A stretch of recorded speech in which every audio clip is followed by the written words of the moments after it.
तमिलनाडु में पैदा हुए, वहीं पढ़े और बड़े हुए, कोलकाता को कर्मस्थली बनाया और कुछ ही बरस में पूरी दुनिया में छा गए।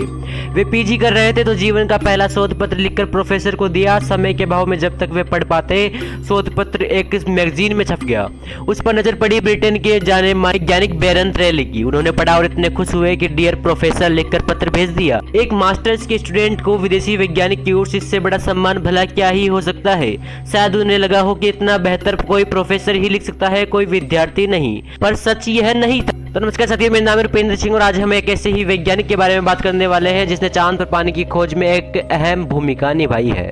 और जो यह पत्र भी एक भारतीय सीवी रमन ने लिखा था, जो बाद में नोबेल पुरस्कार समेत न जाने कितने राष्ट्रीय अंतर्राष्ट्रीय सम्मान से नवाजे गए। आज के दिन यानी 7 नवंबर 1888 को ही सीवी रमन का जन्म हुआ था। वे आज दुनिया में नहीं है, लेकिन उनके द्वारा खोजे गए सूत्र मानव के काम आ रहे हैं। उनका एक शोध जो रमन स्पेक्ट्रोस्कोपी के नाम से विज्ञान की दुनिया में पहचाना जाता है, उसने चांद पर पानी खोजने में भूमिका निभाई थी। सीवी रमन को बचपन से ही घर में वैज्ञानिक माहौल मिला। उनके पिता चंद्रशेखर अय्यर गणित और भौतिकी विज्ञान के लेक्चर रहे थे। घर से लेकर खेल के मैदान तक बालक रमन प्रयोग करता था। जिज्ञासु इतने की जवाब मिलते तक शांत नहीं बैठते थे। कई बार उनके हम उम्र संगी साथी उनसे चिढ़ने लगते, लेकिन उन्हें कोई फर्क नहीं पड़ता था। वे किसी सवाल को हल करने को किसी भी हद तक खुद से सवाल करते रहते। 16 साल की उम्र में उन्होंने स्नातक पूरा किया। भौतिकी में गोल्ड मेडल मिला। मद्रास विश्वविद्यालय में गणित में मास्टर्स किया। अपनी और घर की जरूरतों के लिए उन्होंने जीवन की पहली नौकरी भारत सरकार की वित्त मंत्रालय में की और उन्हें कोलकाता में तैनात किया गया। वे नौकरी भी करते और विज्ञान के प्रयोग भी Indian association for the cultivation of science lab में प्रयोग करते रहते। महज 29 साल की उम्र में वे कोलकाता विश्वविद्यालय में फिजिक्स के शिक्षक बन गए और सरकारी नौकरी छोड़ दी। फिर यही रमन की जिंदगी के ज्यादातर किस्से यहीं लिखे गए, सारे शोध यहीं हुए। कह सकते हैं कि दक्षिण भारत से आया ही एक युवा वैज्ञानिक कोलकाता पहुंचा तो नोबेल पुरस्कार समेत अनेक सम्मान हासिल करने वाला बन गया।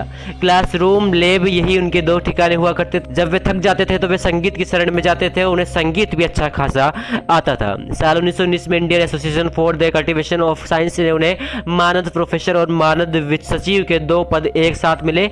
31 की उम्र में यह बहुत ही बड़ी उपलब्धि थी। उन्हें और अच्छा करने की प्रेरणा भी इस उपलब्धि से मिली। फिर सीवी रमन ने पीछे मुड़कर नहीं देखा। जिस रमन स्पेक्ट्रोस्कोपी ने चांद पर पानी खोजने में मदद की, उसके बारे में साल 1929 में डॉक्टर अर्नेस्ट रदरफोर्ड ने रॉयल सोसाइटी के अपने अध्यक्षीय भाषण में किया। उन्हें नाइटहुड की उपाधि दी गई। इसी के साथ रमन पूरी दुनिया में विज्ञान जगत का जाना माना नाम हो गया।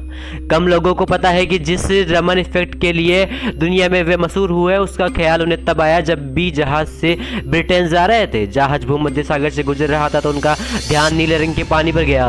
ब्रिटेन से लौटते हुए वे अपने सतह कुछ उपकरण ले आए और समुद्र और आसमान का अध्ययन किया। उन्हें पता चला कि समुद्र का पानी नीला क्यों दिखाई देता है, उसका सूर्य की किरणों से क्या लेना देना है। यहीं से रमन इफेक्ट प्रकाश में आया और बात नोबेल पुरस्कार तक पहुंची। सीवी रमन को साल 1929 में नोबेल पुरस्कार मिल गया था और तब उनकी उम्र मात्र 42 साल थी। यह भारत के लिए बड़ी उपलब्धि थी।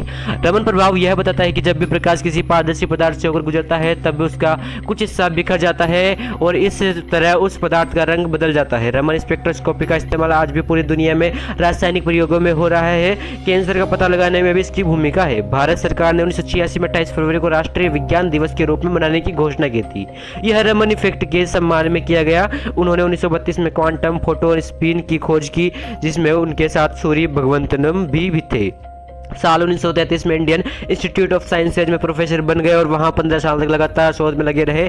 सेवानिवृत्त होने के बाद उन्होंने रमन रिसर्च सेंटर की स्थापना की। उनका पूरा जीवन विज्ञान, देश, समाज को समर्पित रहा और यह वीडियो समर्पित था सीवी रमन को। तो कैसा लगा आपको वीडियो, कमेंट करके बताएं। वीडियो को लाइक और चैनल को सब्सक्राइब करना ना भूलें। ज्यादा से ज्यादा शेयर करें। धन्यवाद।